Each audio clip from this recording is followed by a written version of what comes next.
Today I'm sharing 10 things I quit to be in the best shape of my life, not just physically, but also mentally, emotionally, and spiritually. So currently I'm 38 and I feel healthier and more energized and fitter than I felt in my 20s or early 30s. And why am I making this video? I'm not doing it to boast. I am doing it to hopefully inspire and motivate you to feel the same. So if you are a woman or a man who is in your 30s and your 40s and you feel like, oh God, it's too late now, newsflash, it's not. And here's a fun fact. Did you know that our liver renews itself every 45 days? Cells in our body and our brain cells, thanks to neuroplasticity, we create new connections in the brain and new cells in our body. So it's never too late. And even if you're in your 20s and you're watching this, you will get something out of it. Maybe it will inspire you. Maybe you will recognize some of the behaviors that you want to change and create some healthier habits to lead a healthier, holistic life for years to come. So by the end of this video, you will all get 10 things that you can take away. Actually, I have a 11th thing that's a bonus. So make sure that you watch until the end because the 11th one was the biggest one for me. And one last thing, we get so overloaded on social media with the latest hacks and biohacking and latest tricks and 10 tips to lose weight fast. I don't believe in any of that. I believe that we cannot build a house without a foundation. To be really healthy, we need to cover the basics and then build them from the ground up. One of the things that I quit to be the healthiest version of myself was brunches in Dubai. And if you're not familiar with the concept of a Dubai brunch, it's basically 4 hours of unlimited drinks, unlimited food, and there's just like this oversupply of alcohol and food. So even if your drink is half full, they keep topping it up, so you don't even know how much you're consuming. And I came from London, and the concept of a bottomless brunch was not yet present. And I think it's like a couple of hours. In Dubai, it's at least 4 hours. And then there's a happy hour after. So obviously you stay for the happy hour. So it's just a continuous drinking and eating from 12 onwards. And we know that the more we drink, the more we eat. When I first arrived to Dubai from London, where it's cloudy for 300 days a year and rainy, and it's the opposite in Dubai. The sun shines almost every single day. And I was looking to make new connections, new friends. So brunches in Dubai were one of those ways that allow me to do that. But I noticed the more I did it, the worse I felt because it became a weekly habit. So I would work in a corporate job from Monday to Friday, and then weekend was just like, oh, let's go crazy, let's go to brunch. And then I noticed that it just started having a negative effect on my life because I was feeling heavy, lethargic. Once you eat and drink so much, then the next day you don't really feel like doing much, and I didn't feel like exercising. So I started seeing the effects of it on my body. So after a year of doing that, I was like, khalas, means that was enough. So if you are someone who is new and you find yourself in that kind of environment, I would say just watch out for how frequently it's happening. And then if you're noticing any changes in your body in a negative way, then just listen to that because it's a very slippery slope. And it's very easy to get sucked into it and do it every weekend. So instead of socializing with friends over alcohol and brunches, one of the things that I started doing was going for hikes and spending time outdoors and biking, walking on the beach and just being active. So now when I want to see someone, I invite them for a beach walk. I think it's just perfect for the body and for the mind. Next, I quit sleeping late. Why? Now, as a holistic health coach, I actually know how important getting enough and deep sleep is. And I can see it based on myself. I can see it from all of my clients that once we fix their sleeping routine, everything else falls into place. Now, back then, 8 years ago, I didn't know that. And my sleep routine was just all over the place. So we know that if we don't get enough sleep, then that affects our morning, right? So I always say that the morning routine starts the night before. And one of the things that helped me be very consistent with my sleep was actually downloading an app that's called Freedom. So this is an app that I use to block all the social media in the evening. So at the moment, it starts, let's say my schedule starts at 8:30 every day. And then on Sundays, I actually try to just block all my social media. I don't fully always block them on Sundays, but I try as best as I can.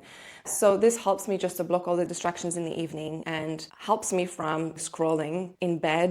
And the second thing I do, I actually have a reminder at 9:30 that it's bedtime. And that also helps me just to prepare myself half an hour before I go to bed to be like, okay, it's bedtime. My bedtime is between 9:30 and 10. And this just really helps me. I know it's a simple thing, but not having that probably would make me not be so consistent. And once I got into this routine, I don't even actually need this reminder, but it's something that really helped me and actually does help my clients as well. If you're someone who needs a few more sleeping tips, I'm going to leave a link to a freebie under my video that you can download to help yourself sleep better as well. So you'll get all the sleeping tips that I share with my clients only. So you get that for free and you can download it under this video.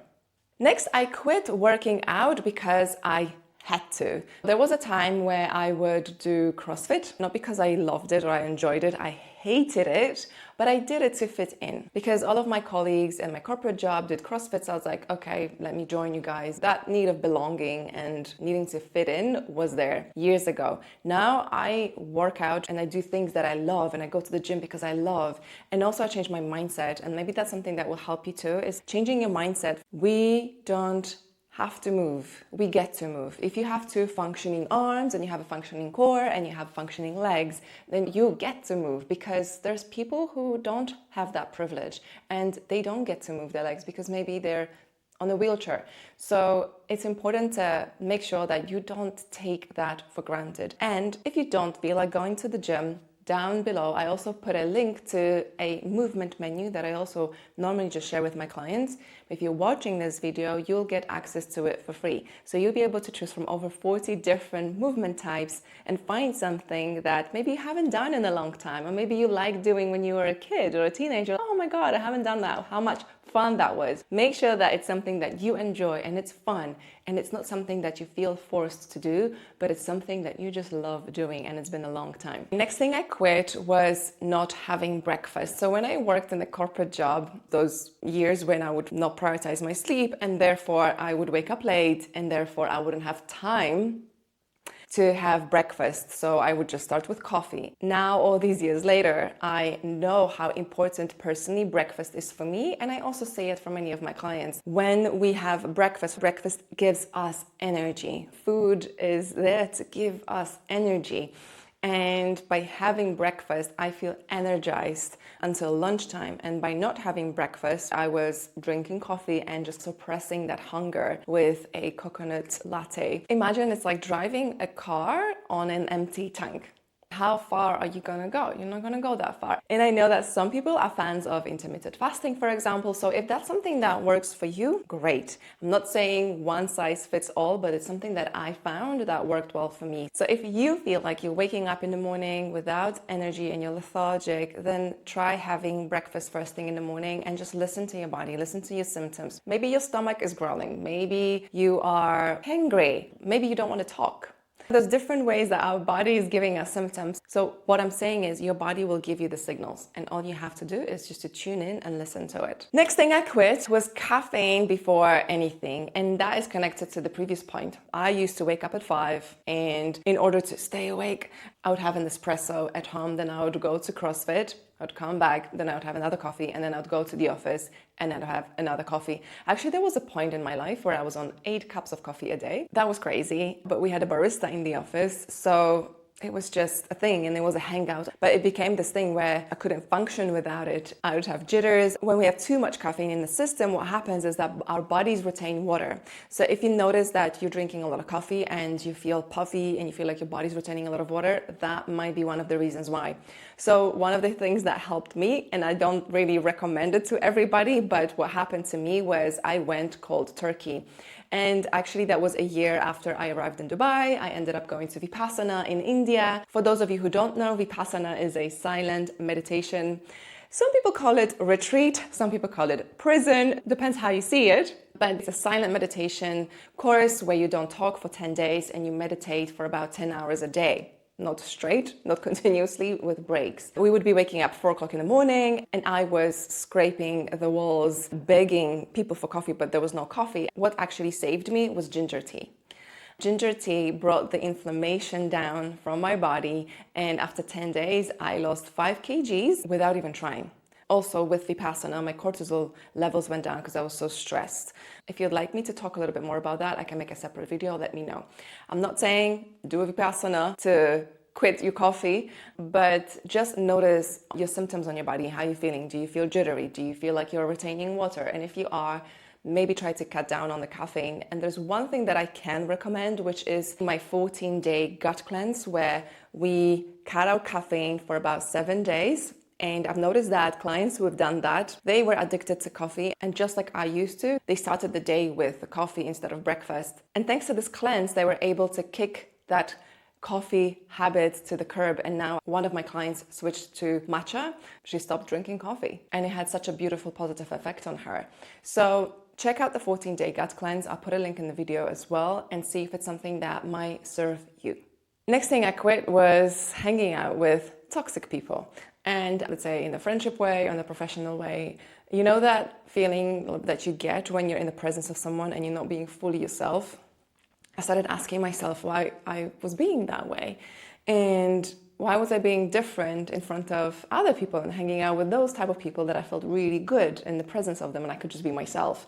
So I think it's one of those things that we need to listen to our gut. There used to be studies saying that our gut is our second brain, and now they're saying that it's actually our first brain. So there's so much intuition that we hold here. So it's like a muscle. The more you exercise that muscle, the more you tune into your intuition, the more you do it, the stronger it becomes. So how can you do it? It doesn't have to be through a meditation. You don't have to just sit in a lotus pose. It helps some people, but it doesn't work for everybody. For me, it's just making sure that whoever I hang out with makes me feel good.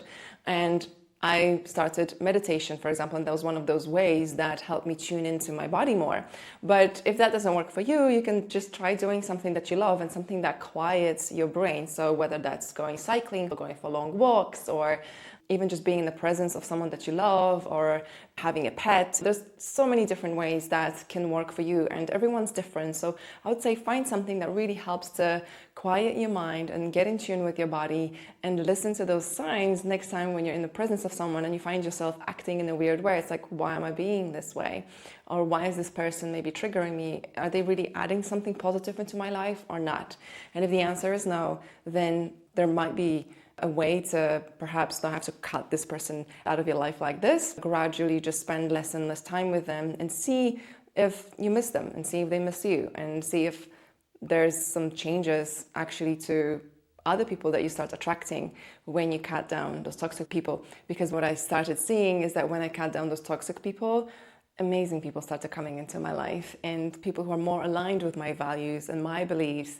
And I do believe in the law of attraction. I think that goes really well in life with that. When we set our boundaries, that's when the magic happens and the amazing people come into our lives, because our boundaries are set and we're no longer hanging out with toxic people that make us be in a certain frequency that we don't want to be. So when we hang out with the right people, I really believe that we're on a higher frequency, we're in a frequency of joy and happiness, and that brings those like-minded people together. And therefore, amazing things happen with the right kind of people that are right for you.